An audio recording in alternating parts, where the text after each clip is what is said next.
Alhamdulillah, koleksi baru lagi. Jemaah haji asal Makassar yang juga merupakan pengusaha skincare ini harus membayar pajak sebesar 278 juta rupiah untuk emas 1 kg yang dibelinya di Jeddah, Arab Saudi.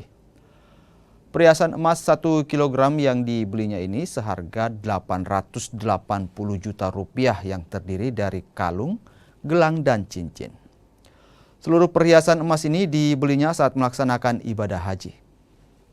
Menurut aku sih nggak wajar karena terhitung banyak lah ya kalau seratusan juta. Jadi orang berpikir itu saya cuma bayar 30, 50, padahal yang harus saya bayar itu senilai 278 juta sekian-sekian.